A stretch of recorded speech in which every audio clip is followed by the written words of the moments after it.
Emily Ward, Jason Cole, and Ethan Price, three names that once meant nothing more than high school crushs and summer nights would soon be spoken in courtrooms, splashed across headlines, and whispered in a town that could never look at its own children the same way again. In Magnolia Creek, South Carolina, the summer of 2022 arrived with the kind of warmth that made people believe nothing bad could ever happen there. The town was small, the kind where everyone knew the smell of the bakery's morning bread and where the local football team's schedule hung in the grocery store window. School had just let out, and the days stretched lazily under a cloudless sky. Teens gathered at the lake after sundown, their laughter carrying over the water. They told ghost stories around campfires, filmed harmless pranks for social media, and believed their little world was untouchable. Emily Ward was one of the most recognizable faces in town. At 17, she was the kind of person people noticed without meaning to. Her quick smile and perfect hair made her popular, but it was her charm how she made everyone feel like they mattered that kept people close. She'd been dating Jason Cole, a star player on the high school football team, for almost a year. They were the couple everyone expected to stay together, the kind that showed up to every party holding hands, their relationship a symbol of how perfect life in Magnolia Creek could seem. But that summer, small cracks began to show. It started subtly, like hairline fractures in glass. Emily was seen spending more time with Ethan Price, Jason's closest childhood friend. Ethan wasn't as loud or as commanding as Jason, but he had a quiet confidence, a way of making people feel comfortable. He and Emily started talking after school, then sitting together at the diner when Jason wasn't around. At first, people assumed it was innocent, then came the photos Emily and Ethan at the lake, sitting close. Emily's hand brushing his arm in a way that didn't look accidental. Magnolia Creek thrived on gossip, and social media only made it spread faster. Cryptic captions, blurry screenshots, and half-heard conversations turned a friendship into a rumored betrayal. The comments section on certain posts became battlegrounds. People chose sides. Some accused Emily of playing with both boys' emotions. Others said Jason had been distant and Ethan was only there to comfort her. Every rumor, every whispered conversation added fuel to the fire. Jason noticed the shift too. His easy smiles and photographs began to look more forced. His teammates talked in hushed tones when he entered the locker room. Ethan started skipping football practice, avoiding Jason entirely. Emily's friends warned her that people were talking, but she brushed it off, saying it was just small-town drama, yet even she couldn't ignore the way strangers began looking at her, some with pity, others with barely concealed judgment. By late July, the tension had grown thick enough to feel. The lake hangouts were quieter. At parties, conversations would falter when Emily or Ethan walked in. Friendships that had lasted for years began to strain under the pressure of choosing whom to support. The air was heavy with unspoken accusations, and although no one could have predicted the chain of events to come, something dangerous had already taken root. Looking back, it was clear that this wasn't just a teenage love story. It was the beginning of a fault line that would split Magnolia Creek apart. And somewhere in the long, sweltering days of that summer, 9 different teens were being drawn into a story they would never be able to escape. By August, the love triangle between Emily, Jason, and Ethan had stopped being just a rumor. It had become the center of every whispered conversation in Magnolia Creek. Parties were no longer a place to relax. They were quiet stages where every glance and every movement was analyzed. Friends who once spent weekends together found themselves on opposite sides of an invisible line. The tension was unspoken, but it hung in the air like the heavy humidity before a storm. Some people wanted the drama to die down, but others seemed almost addicted to it. Screenshots of private messages were traded like currency. Anonymous accounts posted vague, threatening quotes that everyone knew were directed at someone in the triangle. It was messy, public, and personal all at once. Jason withdrew into himself. showing up at school practices with a clenched jaw and leaving without saying much. Ethan kept 2 smaller gatherings, but he wasn't hiding his presence anywhere, still sparked murmurs. Emily maintained her composure, refusing to confirm or deny anything, which only made the speculation worse. In the background of all this noise, a smaller group of teens was paying close attention. Some were loyal to Jason, convinced Ethan had betrayed him. Others had their own reasons for disliking Ethan: old grudges, petty fights, or just the way he had suddenly become the center of attention. There were also a few who weren't loyal to anyone in particular but saw the drama as entertainment, something exciting in a town where nothing ever really happened. The idea started harmless enough, tossed out late one night on the back porch of a friend's house. Someone suggested that Ethan needed to be taught a lesson. At first it sounded like a joke, scare him a little, make him think twice about being around Emily, but as the days passed, the joke stopped sounding funny. The same people started meeting up more often, gathering in quiet corners of the park or in the shadows of an abandoned barn outside town. Each conversation made the plan sharper, more deliberate. Everyone brought something different to the table. One person had a car and knew how to get to Miller's Field without being seen. Another had a place to hide out afterward. Someone else knew how to erase text messages so they couldn't be traced. It wasn't that anyone openly said the word murder. That wasn't how it worked. Instead, the plan lived in vague phrases, half-finished sentences, and a shared understanding that something was going to happen. By the middle of the month, the group had grown to 9. They weren't all best friends, and they didn't trust each other completely, but they shared a dangerous kind of unity. The more they talked about Ethan, the less they thought of him as a person. He became a problem to be solved, a challenge to be handled. The summer nights in Magnolia Creek were still warm and golden, but for this group, they carried a darker weight. What had begun as whispers of teenage jealousy was shifting into something far more serious. They had no way of knowing that the moment they decided to act, they had already crossed a line they could never step back from. September 3rd began like any other late summer Saturday in Magnolia Creek, with cicadas buzzing in the trees and a slow heat settling over the streets. Ethan spent most of the day at home, messaging friends and scrolling through his phone. In the middle of the afternoon, a notification lit up his screen, a message that seemed harmless enough. It was from someone he trusted, saying Emily wanted to meet him that night at Miller's Field. The place was secluded, surrounded by farmland and old equipment no one used anymore.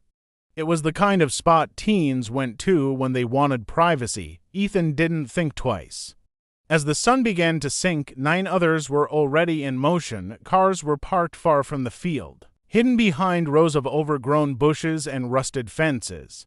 They moved quietly, avoiding the main road, slipping through gaps in the wire fence until they reached the meeting place.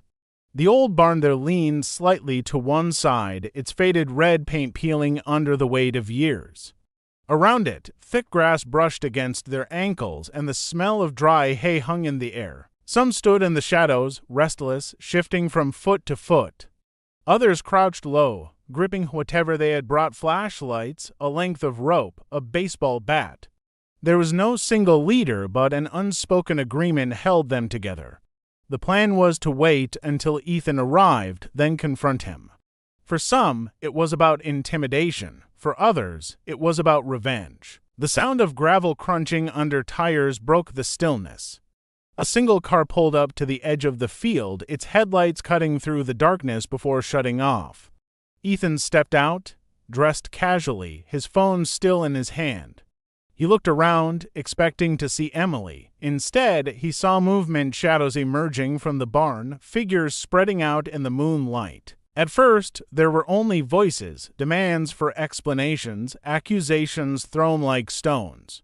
The words quickly grew louder, sharper. Ethan tried to back away, but the circle tightened around him. Someone shoved him hard, sending him stumbling. Another blow came, this time from a flashlight swung with more force than intended. The first strike shocked everyone into a brief silence, but then the fear and adrenaline took over. What happened next was a blur of movement and noise. Shouts mixed with the sound of fists connecting.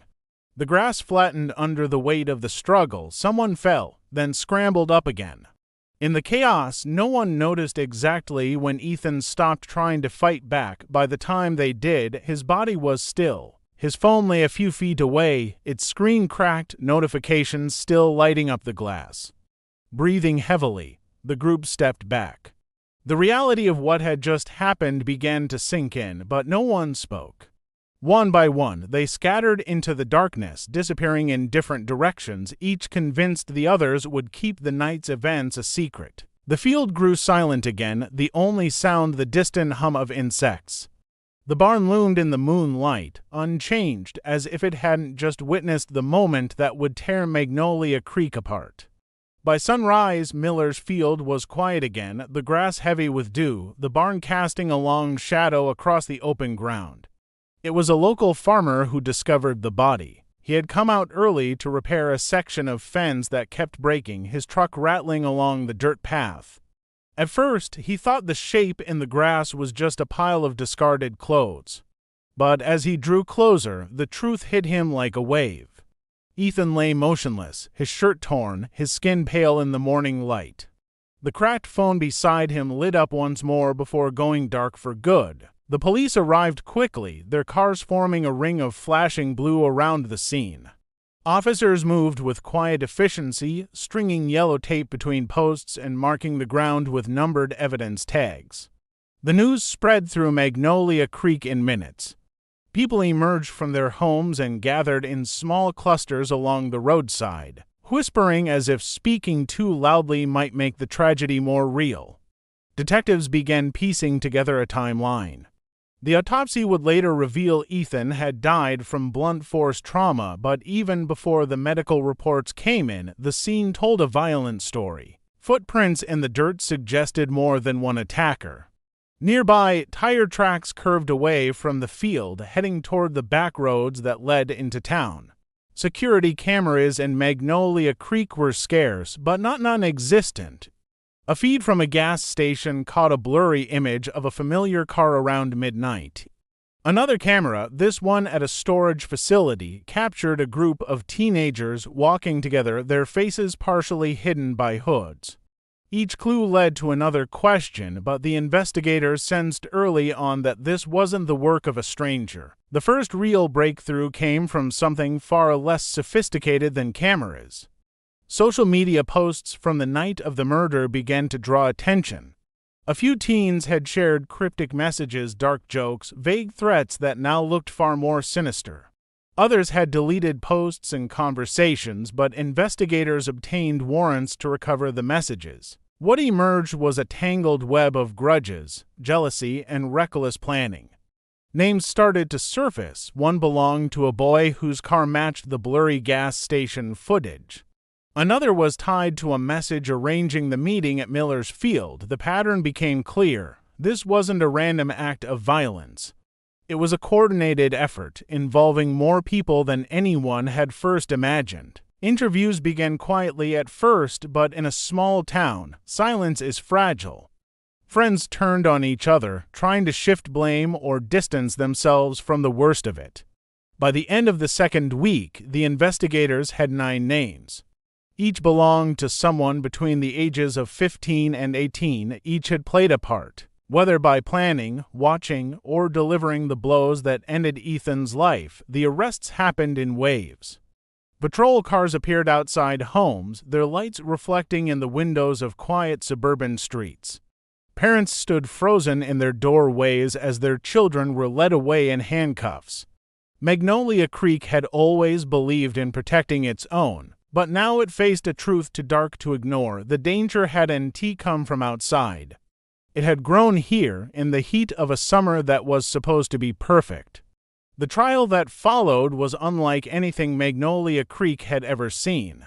Reporters arrived from outside the county, their vans lined along Main Street, cameras capturing every moment. The courthouse, usually a quiet place for small disputes and traffic violations, became the center of a national story. Inside, the air was tense. Families sat on opposite sides of the aisle, some clutching tissues, others staring straight ahead with hardened expressions. The prosecution laid out the case in careful detail. They described the messages, the secret meetings, the plan that had started as a threat and ended in a killing.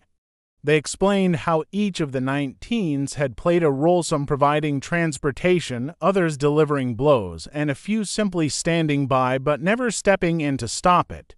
The photographs of Miller's Field, shown on a large screen for the jury, made the room fall silent. The defense attorneys fought to shift the narrative.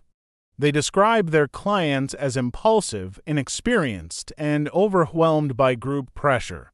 They argued that no one had set out to kill Ethan, that the situation had spiraled beyond control.